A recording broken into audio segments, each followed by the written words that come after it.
Restoring or replacing your wood floor. Here at Art of Clean we do wood floor restoration. My name's Tracy Gilby, this is Pierre DeWet, and we're going to talk about which to do. Hello there everybody, thank you for having me around yet again, Tracy. Okay. Is there a specific time that we should replace our floor Rather or restore our floor? Rather than sanding. Yeah. It's a very good question, and like in the article we did about carpet replacement versus carpet cleaning, very similar rules apply. So first of all, let's understand what would happen with this floor if we do lift it up and we dispose of it, and people think, well, it's a piece of wood, we can recycle that. I'm going to put it in a skip and somebody's going to take care of that. Now reality is not always the case, because many floors are glued together and many floors are glued down on the floor. Sometimes they are floating, and because they're floating they come out easily. Now if I say floating, Tracy, it means that the edges of the room is secure and the glue, the tongue and groove might be glued together, but the floor is not glued down to the surface. No. So that's what's called a floating floor.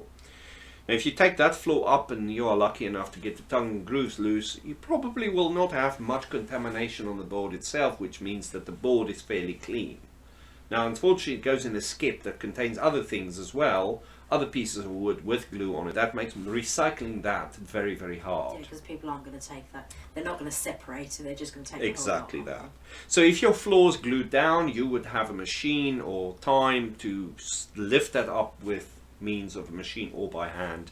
And in the process you may damage some of the subfloor, because you will literally, that glue is made to stick so much to the floor that you literally pull up pieces of concrete with the glue, then the glue is stuck to the underside of the board. So this makes that a messy thing to pick up. So the subfloor needs to be done as well as your top floor. Exactly that. So many people think, well, I've got to cut some floor sanding company around. It sounds like a bit of much money.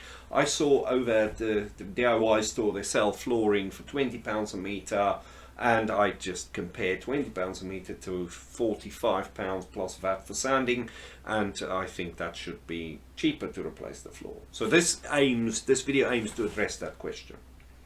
Now of course I say £45, I know floor sanding costs more than that, but I just wanted to give you an idea there. So first of all, consider what happens when you lift the floor, and what is involved to replace that floor. It's much more than just that. So again, it comes back to, we feel pride in the fact that we can sand a floor, restore it and make it last another few years, rather than see that poor thing goes in the skip. Yeah. Because there are some beautiful, beautiful old floors around. Amazing floors around, yeah. And I love, the restorations that our guys do, you'll see from an image that I'm just about to put up, restoration can make your room look so beautiful. Yes. So I think you get more pride out of it because it's been done yourself. You've kept that floor, you've made it look better. No, I think it. Yeah, exactly. And many of these old beautiful floors carry a history of the house. Yeah, definitely. It's so many years ago that this floor has gone in, and it tells a story of the home. And they can last up to like 100 years. They can, certainly. You have to just. Especially the very old ones, because they were made so thick that you can sand them many times. Now, of course, more modern floors came in, Tracy, and this is where it leads us now to come to a floor, look at it and go, well, shall we replace rather? So let's quickly talk about floor replacement and whether it should be replaced or whether it should just be sanded. First of all, let's talk about the lower end of the market. And these floors are usually, if you switch the camera, I can show you. This is an example of it's quite a nice piece of wood, this, but I'm showing you the top layer, what we call the wear layer. So this is the top area of the engineered board that is actually the bit that can be used. Now this is an engineered piece of wood. This means it's got good quality plywood, and then a piece of oak at the top. Now even if this was a solid wood floor, you can only sand the floor so far before you break through what's called the tongue and groove. That's the groove on the other side. This is the tongue. So one slots into the other, but you cannot sand beyond that. So even if your floor is solid, you cannot go beyond that. And that's what makes engineered floors popular, because they put the quality stuff at the top and use the good quality ply at the back in most cases to create a wood floor. Now if your floor is so thin that you cannot keep sanding it, that's the place where you rather would replace this than whether you would actually sand the floor, because there's a risk that burning through the floor and starting to see these slithers of wood come off means that you've now halfway into sanding, and now you need to change the scope, which the sanding company might say, well, we spend a day sanding the floor and we need to charge you for that, but then you need to go and replace the floor.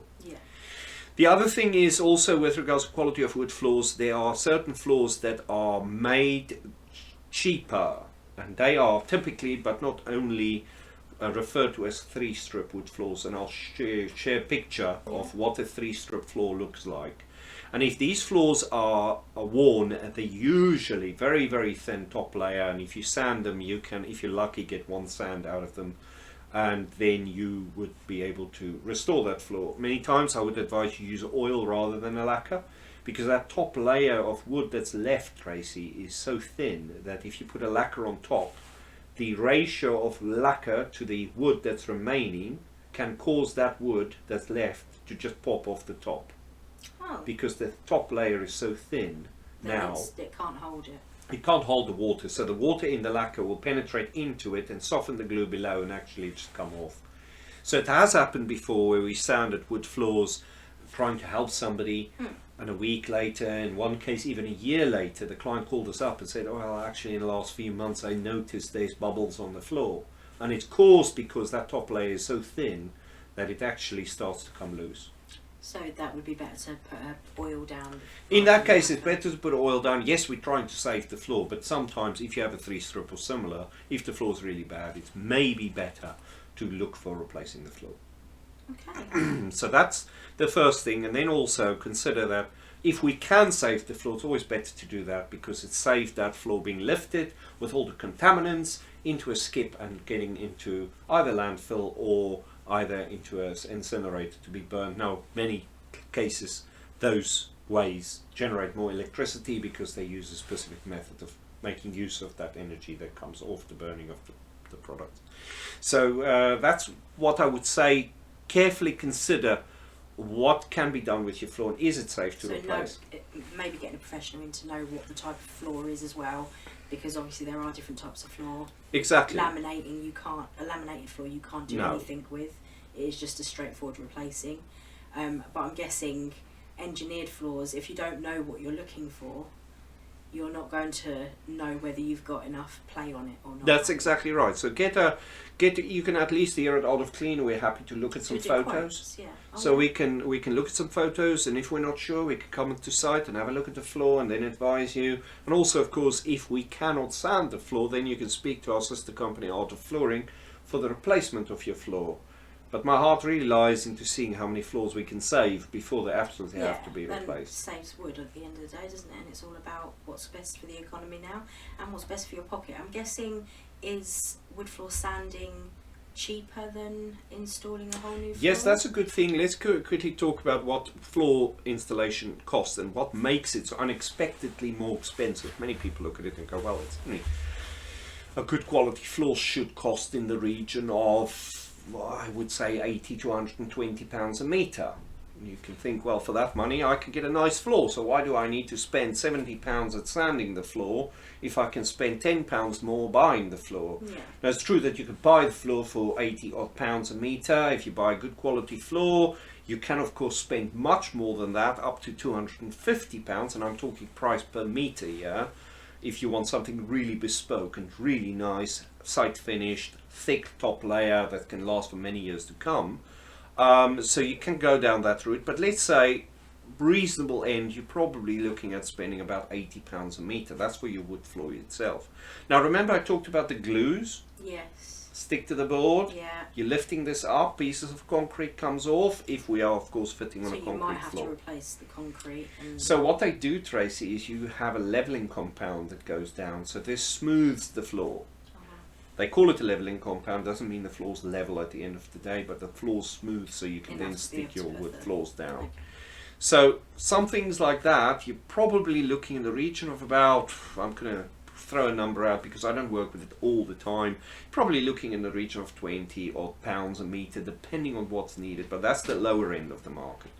That's to prepare the floor if there's not severe work needed to get the floor smooth and then there's maybe a little bit of labour, so you're probably looking 20 to 25 pounds a metre for that sort of work. The floor's now ready to do. Now we said we spent 80 pounds on the floor. Well, let's move another 20 pounds into the subfloor preparation. Then you spend another 10 pounds a metre on the glue. Probably five pounds a metre for the glue itself, 5 to 10 pounds a metre on the glue. So you're probably sitting just below 100 pounds.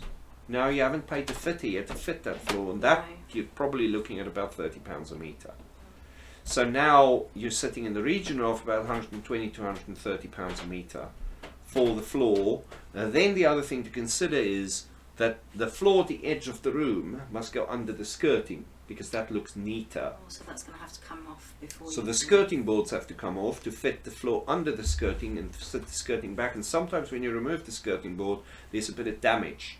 So that needs to be made good, and new skirting boards need to fit it.